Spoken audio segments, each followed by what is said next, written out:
Asia Pacific doesn't really exist as a comp region in Siege anymore. More than 20 countries compete professionally in that part of the world, and now they're no longer bound to one another. So I got to thinking, who is the greatest APAC team of all time? It's tougher to answer than you think. It would be stupid easy to answer this question if any Oceanic or Asian team had ever won an international LAN. But since APAC was added as a competitive region in 2017, that's never happened. No Pro League finals, no majors, no minors, nothing. One Australian player has won a title. Virtue did it with G2 back at SI 2023 this year, so they have finally broken through, but that's only one player in 6 years. There's still a lot of catching up to do. The exact reasons why APAC has had it so rough could fill a whole other video unto itself, so we'll save that topic for later. Point is, we don't have an APAC LAN winning team that we can just crown the greatest of all time from the region and call it a day. So we have to look for some other criteria. We could look for the team that made the deepest run at a marquee tournament. We could look for the team that's played at the most marquee tournaments. We could add up all of the rounds each APAC team has won, figure out who had the highest win percentage. We could add up all the maps each team has played and determine who's won the most. We can check by domestic or international results or combine the two. There's a lot that we can determine objectively, but subjectively you might weigh some criteria different than others, and any GOAT conversation will always have a ton of opinions and biases. So I'll present to you 3 cases, and then we can determine if we're any closer to answering this question.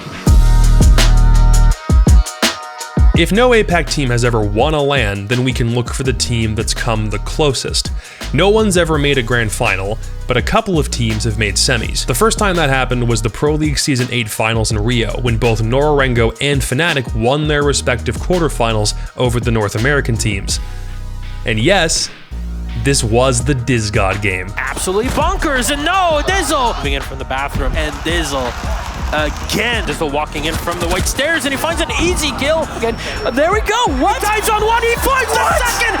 Aces with the double kill! It's looking Oh my god, they did it! And that was a cool moment, but both teams hit the semis and then didn't win a single map. At Invite 2019, Fnatic got matched up against Norarengo, guaranteeing a team in the semis, and when Norarengo played Empire next, they actually took a map off them, so that set the new record.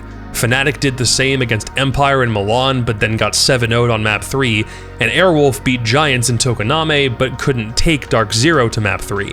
So Norarengo held the record for 2.5 years, until the Sweden Major in 2021. Damwon Kia placed first in the group of death and got matched against Sandbox Gaming in a Korean Gauntlet quarterfinal. DK were not having Sandbox's passive playstyle, so they made quick work of them in 2 maps, then suited up against FaZe Clan in the semis, and you know how this goes. It's now or never. They see the angle. Souls holding it down. He's got to push it, but Souls finds it. They break APAC hearts. DK falling just 1 round shy of a grand final puts them ahead of Norarengo in my book, especially when that 1 round was match point. None of the other teams even came close to hitting that in their semifinals. So Damwon, D plus Kia hold the record now. Objectively, but both Fnatic and Norarengo have been to twice as many semifinals as D+. So do you take the 1 90% completion or 2 80% completions?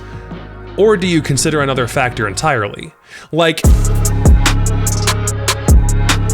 it's a little difficult to track down, but there is one team above the rest of the region that's been to the most big tournaments, from SI 2017 to the Copenhagen Major. This is what the list looks like. 5th place is Elevate, 4th place is a tie between Norarengo and the Team Envy, Airwolf, Giants, Invictus Core, 3rd place is Cyclops, 2nd place is Mindfreak Fnatic, but there's one team that just beats Fnatic out.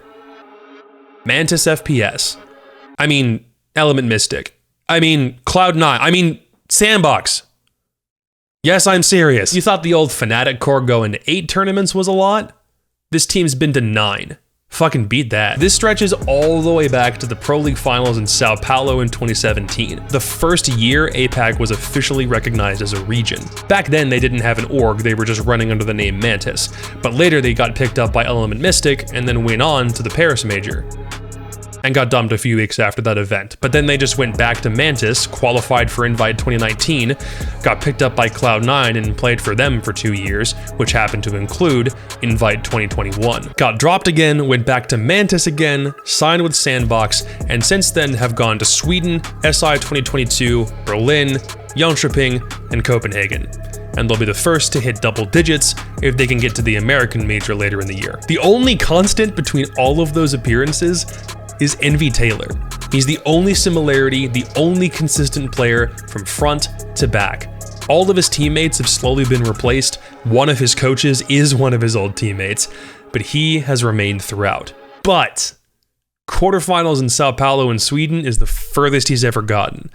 Usually, they've been grouped, sometimes without winning a single map. So does the raw number of LAN appearances actually matter?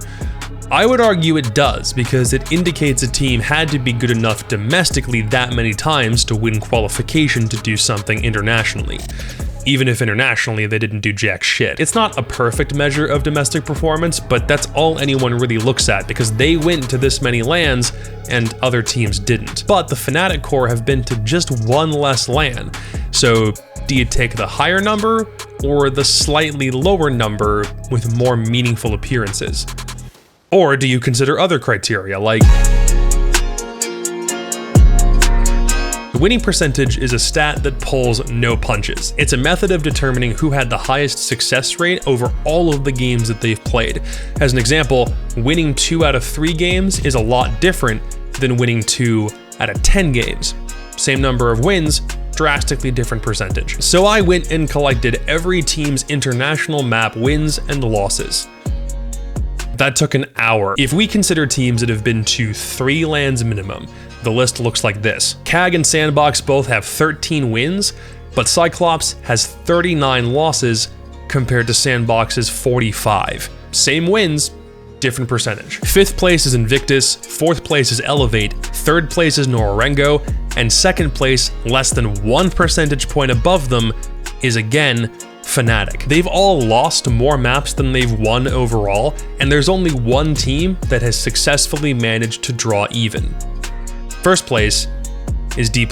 Mexico, they went 4-2 in groups but didn't win a map in their only playoff series. Sweden, they were 4-2 in groups again with a 3-2 playoff record. Invite 2022 saw them go 8-1 in groups before they plummeted in the bracket, but that was still a huge map net positive. But then they only won 1 map in both Berlin and Copenhagen, so that advantage has already dried up. Regardless, 5 LANs and a 500 record is still pretty impressive. Teams with longer tenures in this scene can't come close to that percentage, if we only consider teams with 3 LAN appearances or more. If we open it up to any number of appearances, the list looks way different. Elevate drops to 5th, Norengo drops to 4th, Fnatic drops to 3rd, DK gets tied with Northception at 50%, and there's currently only one team who's doing better than just drawing even. Scars. They qualified straight to the Swiss stage of Copenhagen, so they got to skip groups, and they won more maps than they lost. They just couldn't win when it mattered on stage. But that's just for fun. I'm not counting a team with only 1 LAN appearance in the greatest of all time conversation. I'm simply not doing that. So what does all this boil down to? To me, this all feels like the most notable historical criteria that we can use to determine the king of Asia Pacific. I think this whole debate would get put to bed if any Asian or Oceanic or Indo-Pacific team ever won a major or an SI, but since that hasn't happened, it feels a lot more like things like the deepest run, most LAN appearances, and highest map win percentage. They feel a lot more like balanced benchmarks against one another. So is DK the greatest because they lead in 2 of those categories? Is Fnatic the greatest because they're only a little bit behind but they have a longer tenure than DK?